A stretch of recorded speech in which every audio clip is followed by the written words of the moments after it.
నమస్కారం. ఎల్ఎన్ఎస్కి స్వాగతం. ముందుగా ముఖ్యాంశాలు. ఆటో డ్రైవర్లకు నగదు పథకాన్ని ప్రారంభించిన ఎమ్మెల్యే జీవి. మాజీ ఎమ్మెల్యే బొల్లా స్వార్థ రాజకీయాలు మానుకోవాలి. రాష్ట్రంలో 2,90,669 మంది ఆటో డ్రైవర్లకు ఒకే రోజు 436 కోట్ల సాయం అందించడం కొత్త చరిత్ర అని వినుకొండ ఎమ్మెల్యే చీఫ్ విప్ జీవి ఆంజనేయులు అన్నారు. నష్టపేట రోడ్డులో ఎన్ఎస్పి కాల్వకట్ట, బస్టాండ్ సెంటర్, స్తూపం సెంటర్ మీదుగా మున్సిపల్ ఆఫీస్ వరకు ఆటోల భారీ ర్యాలీతో ఈ కార్యక్రమాన్ని శ్రీకారం చుట్టారు. ర్యాలీలో ప్రభుత్వ చీఫ్ విప్ జీవి ఆంజనేయులు కాకి చొక్కా ధరించి స్వయంగా ఆటో నడిపారు. అనంతరం ఏర్పాటు చేసిన సభలో ఆయన మాట్లాడుతూ ఎన్నికల హామీల్లో లేకపోయినా ఉచిత బస్సు ప్రయాణం వల్ల వారికి జరిగే నష్టం భర్తీకే చంద్రబాబు ఈ నిర్ణయం తీసుకున్నారని తెలిపారు. కూటమి ప్రభుత్వంలో ఒక్కొక్కరికి 15,000 లబ్ధి చేకూరుస్తుంటే గత వైసీపీ పాలనలో 10,000 ఇచ్చి డీజిల్, పెట్రోల్ ధరలు అమాంతం పెంచి జేబులకు చిల్లు పెట్టారని విమర్శించారు. కొత్తగా కొంతమంది డ్రైవింగ్ లైసెన్సులు అవసరమన్నారు. ఆ డ్రైవింగ్ లైసెన్సులకి మీకు తెలిసిన వాళ్ళు, మీ ఫ్రెండ్స్, మీ గ్రామంలో వాళ్ళు ట్రాక్టర్ నడిపేవాళ్ళు, ఆటో నడిపేవాళ్ళు, డ్రైవింగ్ లైసెన్స్ లేని వాళ్ళు ఉన్నారు. ఇది చాలా ప్రమాదం. ఏదైనా యాక్సిడెంట్ జరిగితే ఇన్సూరెన్స్ రాదు. సొంత పొలం అమ్మి కట్టాలా, సొంత ఇల్లు అమ్మి కట్టుకోవాల్సిన పరిస్థితి వస్తుంది. కాబట్టి అదే ఇన్సూరెన్స్ ఉంటే ఇన్సూరెన్స్ కంపెనీ నుండి వస్తుంది. ఏదైనా దురదృష్టవశాత్తు యాక్సిడెంట్ అయ్యి ప్రాణ నష్టం జరిగినా, ఆస్తి నష్టం జరిగినా అది థర్డ్ పార్టీ ఇన్సూరెన్స్ కానీ ఇన్సూరెన్స్ కంపెనీ నుండి వస్తుంది. మీరు ఇబ్బంది పడకుండా ఉండాలంటే డ్రైవింగ్ లైసెన్స్ తప్పనిసరిని గుర్తుపెట్టుకోండి. ఇంకా మన నియోజకవర్గంలో 2-3 వేల మంది డ్రైవింగ్ లైసెన్స్ లేని వాళ్ళు ఉన్నారు. గతంలో నేను 4,000 మందికి, గతంలో నేను ఎమ్మెల్యేగా ఉన్నప్పుడు 2014-19 మధ్య 4,000 మందికి లైసెన్సులు ఇప్పించా. మరి ఈ రోజు మళ్ళీ శివశక్తి ఫౌండేషన్ ద్వారా మళ్ళీ 3,000 మందికైనా 4,000 మందికైనా డ్రైవింగ్ లైసెన్సులు వినుకొండ నియోజకవర్గంలో అర్హులకి డ్రైవింగ్ లైసెన్స్ ఇప్పించడానికి సిద్ధంగా ఉన్నా. ఎల్ఎల్ఆర్ ట్రాన్స్పోర్ట్ అధికారులు కూడా ఇక్కడే ఉన్నారు. ఎల్ఎల్ఆర్ ఫీజు వాళ్ళు కట్టుకోవాలి. 460 రూపాయలు వాళ్ళు చెల్లిస్తే మిగిలిన అమౌంట్ 1,260 రూపాయలు శివశక్తి ఫౌండేషన్ ద్వారా నేను చెల్లిస్తా. 1,260 రూపాయలు నేను చెల్లిస్తా. 460 రూపాయలు లబ్ధిదారులు చెల్లించుకుంటే మ్యూచువల్ అండర్స్టాండింగ్తో మరి డ్రైవింగ్ లైసెన్స్ ఇప్పిస్తే ఆ కుటుంబానికి మేలు చేసినట్టు అవుతుంది, వాళ్ళ ఉపాధికి సహాయం చేసినట్టు అవుతుందని ఈ కార్యక్రమం తీసుకున్నా.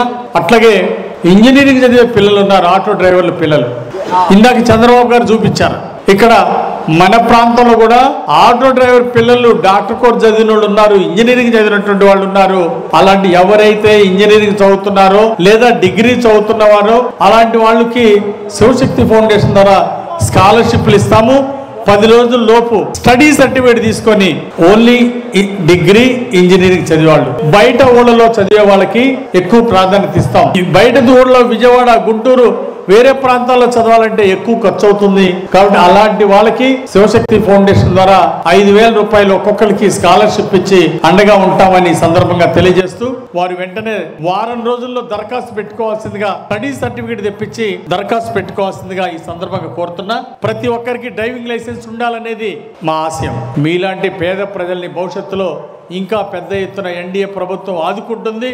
ఇంకా సూపర్ 6 లాంటి సంక్షేమ పథకాలు ప్రజలకు ఇంకా అందిస్తామని ఈ సందర్భంగా తెలియజేస్తూ, రామలింగేశ్వర స్వామి గుడి మీదకి ఘాట్ రోడ్ కంప్లీట్ చేస్తాం. రామలింగేశ్వర స్వామి గుడి నిర్మాణం ప్రారంభమైంది. ఆ గుడి నిర్మాణం కూడా పూర్తి చేస్తాము. భక్తులందరి సహకారంతో, విరాళాలతో కొండ మీద గుడి కూడా పూర్తి చేస్తాము. ఘాట్ రోడ్డు చంద్రబాబు గారి సహకారంతో 4 కోట్లు నిధులు వచ్చినాయి. అలాగే ఇంకా అవసరమైతే మళ్ళీ తార్ రోడ్డు కూడా నిధులు ఇస్తామని చెప్పారు. కాబట్టి ఘాట్ రోడ్డు పూర్తి చేయడమే కాదు, కొండ మీదకి తార్ రోడ్డు కూడా పూర్తి చేసే బాధ్యత నేను తీసుకుంటానని ఈ సందర్భంగా మీ అందరికి కూడా తెలియజేస్తున్నా. దానికి ఒకప్పుడు 10th క్లాస్ క్వాలిఫికేషన్ ఉంది, కానీ ఈరోజు మన ప్రభుత్వం వచ్చినాక ఎలాంటి క్వాలిఫికేషన్ అవసరంలా. 1వ తరగతి చదివిపోయినా డ్రైవింగ్ లైసెన్స్. నువ్వు డ్రైవింగ్ చేయగలవా లేదా? డ్రైవింగ్ చేయగలిగిన చదువుతో నిమిత్తం లేదు. 1వ తరగతి అయినా 10th క్లాస్ అయినా భేదం లేదు. నిమిత్తం లేకుండా ఈరోజు మన ఎన్డీఏ ప్రభుత్వం డ్రైవింగ్ లైసెన్స్ ఇస్తుంది. దానికి మన ట్రాన్స్పోర్ట్ అధికారులు మీకు అన్ని విధాలా సహకరిస్తారు. డ్రైవింగ్ లైసెన్స్ వెంటనే అప్లికేషన్ పెట్టుకోవాల్సిందిగా నేను కోరుతున్నా. ఘాట్ రోడ్డు పూర్తి చేయడమే కాదు, కొండ మీద గుడి కూడా, రామలింగేశ్వర స్వామి కూడా గుడి మీ అందరి సహకారంతో, భక్తుల సహకారంతో పూర్తి చేస్తాం. మెట్లు దారి కూడా కమిటీకి అప్పచెప్పి మెట్లు దారి కమిటీ కూడా పూర్తి చేస్తామని ఈ సందర్భంగా తెలియజేస్తూ, ఎన్ఎస్పి గ్రౌండ్ 5 సంవత్సరాలు వైసీపీ అధికారులు ఉంటే కనీసం గుర్రం జాషువా గారి లైబ్రరీ కూడా కట్టలేకపోయారు. ఎన్ఎస్పి కాలనీలో చంద్రబాబు గారిని అడిగి మా వినుకొండకు అభివృద్ధి చేయడానికి ల్యాండ్ కావాలి, కొనే స్తోమత మున్సిపాలిటీకి లేదు.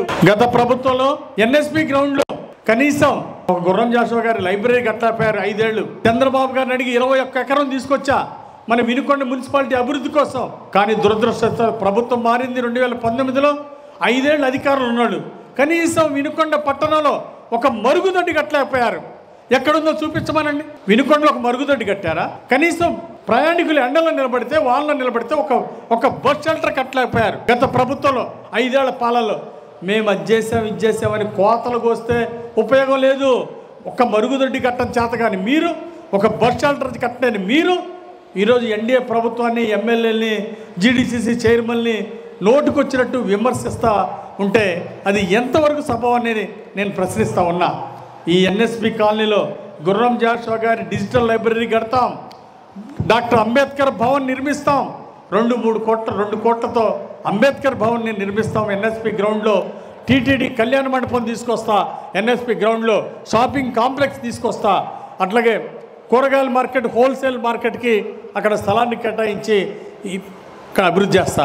చిల్డ్రన్ పార్కు, ఎన్ఎస్పి గ్రౌండ్లో చిల్డ్రన్ పార్కు రోజు పిల్లలతో చక్కగా అక్కడ సండే అయినా రావడానికి వీలుగా చిల్డ్రన్ పార్క్ కూడా అభివృద్ధి చేస్తా. రానున్న 3 సంవత్సరాల్లో ఇండోర్ స్టేడియం ఒకటి, indoor stadium, swimming pool, Gurram Jashuva గారి లైబ్రరీ, అట్లాగే చిల్డ్రన్ పార్కు, ఇట్లా ఎన్ఎస్పి కాలనీని షాపింగ్ కాంప్లెక్స్తో సహా చక్కగా నంబర్ 1గా రానున్న 2.5 సంవత్సరాల్లో పూర్తి చేసి వినుకొండ ప్రజలకు అంకితం చేస్తానని ఈ సందర్భంగా మాటిస్తూ, ఎంతో ప్రేమ అభిమానంతో ఈ కార్యక్రమంలో పాల్గొని విజయవంతం చేసిన ఆటో డ్రైవర్ల మిత్రులందరికీ హృదయపూర్వక అభినందనలు తెలియజేస్తూ, ఒక అన్నగా ఆటో డ్రైవర్లు ఎప్పటికీ తోడుంటా, ఒక అన్నగా మీకు అండగా ఉంటా. ఎప్పుడు ఏదైనా సమస్యలుంటే, ఆటో డ్రైవర్లకు ఏదైనా సమస్య ఉంటే నా దృష్టికి తీసుకురావాలని మీ అందరికి కొన్నంత అండగా ఉంటానని మనవి చేసుకుంటూ, నాకు ఈ అవకాశం ఇచ్చినందుకు ధన్యవాదాలు తెలియజేస్తూ సెలవు తీసుకుంటున్నాను. జై హింద్. అమౌంట్ పడకపోతే మున్సిపల్ ఆఫీస్కి వస్తే వెబ్సైట్ నంబర్ ఇచ్చారు. ఎవరికైనా అందకపోతే 10 మంది అని 20 మంది అని ఎవరికైనా అందకపోతే వాళ్ళు మళ్ళీ అప్లికేషన్ పెట్టుకుంటే వాళ్ళకి నెల తర్వాత వాళ్ళకి కూడా డబ్బులు వస్తాయి.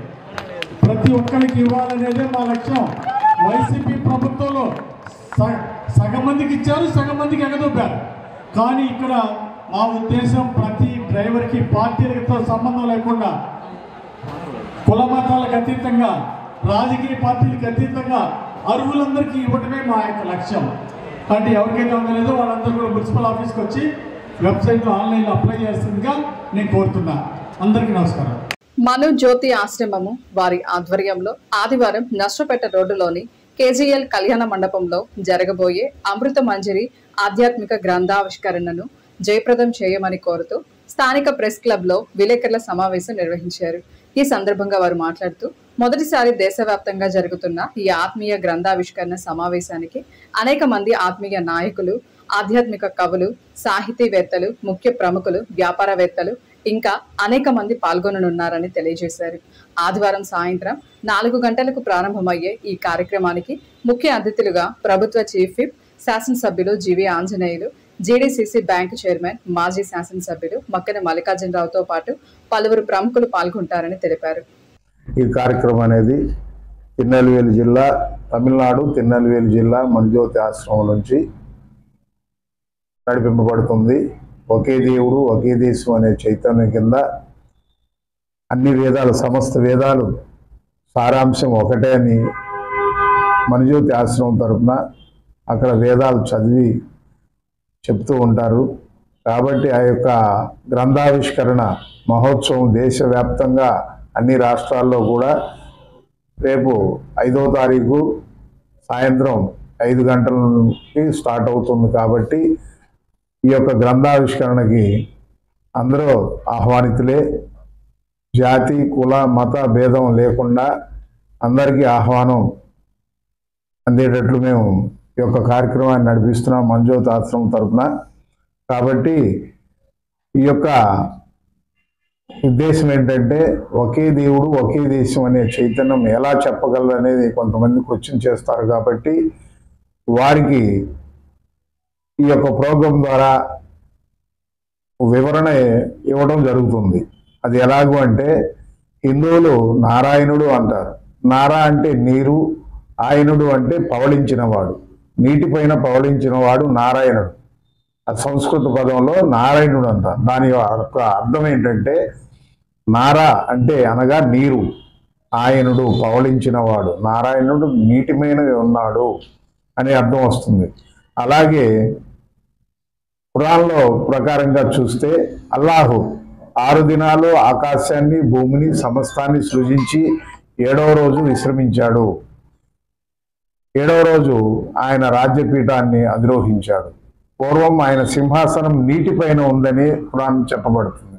ఈపూరు జిల్లా పరిషత్ ఉన్నత పాఠశాల ఆధ్వర్యంలో వొకేషనల్ సబ్జెక్టులు, ఇన్ఫర్మేషన్ టెక్నాలజీ, ఆటోమేటివ్ సబ్జెక్టుల ఇన్స్ట్రక్టర్లు K Manohar, K Balaram internship programme జరిగింది. ప్రోగ్రాంలో గీతాంజలి పాఠశాల విద్యార్థులు ఎంతో ఉత్సాహంతో పాల్గొని వారి సబ్జెక్టులలో సందేహాలను నివృత్తి చేసుకొని ప్రాక్టికల్ గా ఆపరేటర్లు చూపించినటువంటి దృశ్యాలను ఆసక్తిగా చూసి చెప్పిన విషయాలను నోట్బుక్ లో రాసుకొని ప్రాక్టీస్ చేయడం జరిగిందని పాఠశాల ప్రధానోపాధ్యాయులు శ్రీనివాసరావు తెలియజేశారు. ఇటువంటి ఇంటర్న్షిప్ ప్రోగ్రాంను విద్యార్థులు చక్కగా ఉపయోగించుకుంటే ఉద్యోగ అవకాశాలు ఎక్కువగా ఉంటాయని, భవిష్యత్తు జీవితం పూలబాటగా ఉంటుందని విద్యార్థులను ప్రోత్సహించడం జరిగిందన్నారు. పట్నంలో ఎంఎన్ ప్రసాద్ బార్ అసోసియేషన్ లో చేసిన అవినీతి అక్రమాలపై సీనియర్ న్యాయవాదులతో విచారణ జరిపించాల్సిన అవసరం ఎంతైనా ఉందని సీనియర్ న్యాయవాది రామకోటేశ్వరరావు తెలియజేశారు. స్థానిక పార్టీ కార్యాలయంలో ఏర్పాటు చేసిన విలేకరుల సమావేశంలో మాజీ ఎంపీపీ లగడపాటి వెంకటరావు, ఆంధ్రప్రదేశ్ రాష్ట్ర irrigation development corporation director Pemmasani Nageswararao, Pallamisala దాసయ్యలు మాట్లాడుతూ ఎక్కడి నుంచో వచ్చి నేను ఎన్టీఆర్ అభిమానిని అంటూ మా టీడీపీలో చేరి పార్టీలో వర్గాలు చేశారని, తాము చీకొడితే వైసీపీ పార్టీలో చేరి అక్కడ కూడా అదే రెచ్చగొట్టే రాజకీయాలు చేస్తూ ప్రశాంతంగా ఉన్న వినుకొండ రాజకీయాలను గొడవలు కక్షలతో నాశనం చేస్తున్నారని ఈ సందర్భంగా మండిపడ్డారు.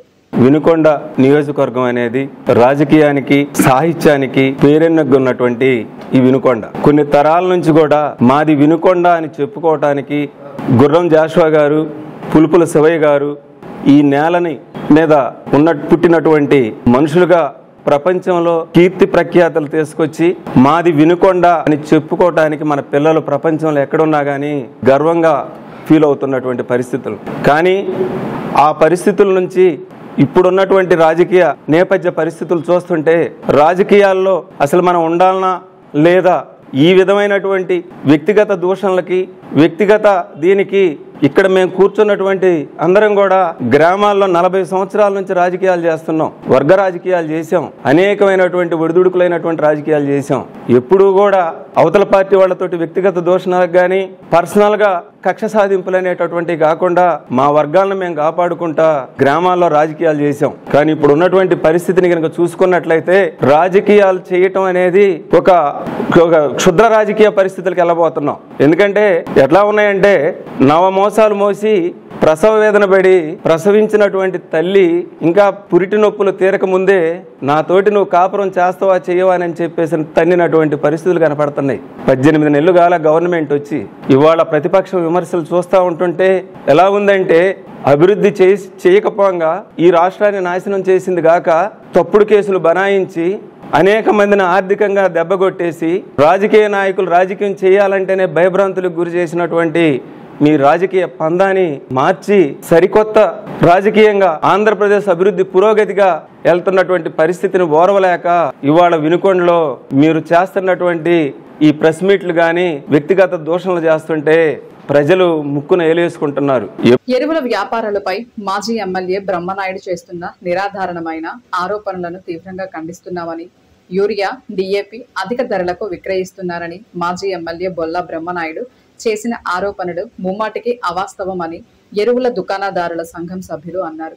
స్థానికంగా ఉన్న సంఘం మందిరంలో ఏర్పాటు చేసిన విలేకరుల సమావేశంలో వారు మాట్లాడుతూ ఎరువులు కావాలంటే పురుగు మందులు తీసుకోవాలని వ్యాపారులు బలవంత పెడుతున్నట్లు బ్రహ్మనాయుడు చేసే విమర్శలు అబద్ధాలన్నారు. బ్రహ్మనాయుడు స్వార్థపు రాజకీయ భవిష్యత్తు కోసం ఫర్టిలైజర్స్ వ్యాపారులపై బురద జల్లుతున్నారని తెలిపారు. మొన్న కొంతమంది ప్రైవేటు డీలర్లు 500, 600 అమ్ముతున్నారని దుష్ప్రచారం చేస్తున్నారు. అలాంటి ఏం జరగటం లేదు. కాబట్టి మా మీద యూరియా, డిఏపి ఎక్కువ అమ్ముతున్నామని ఇట్లాంటి దుష్ప్రచారాలు అయితే మానుకోవాలి. దయచేసి పొలిటికల్గా ఇక్కడ మా అసోసియేషన్ అనేది అన్ని పార్టీలలో ఉన్నాం. ఇది అందరికి సంబంధించింది.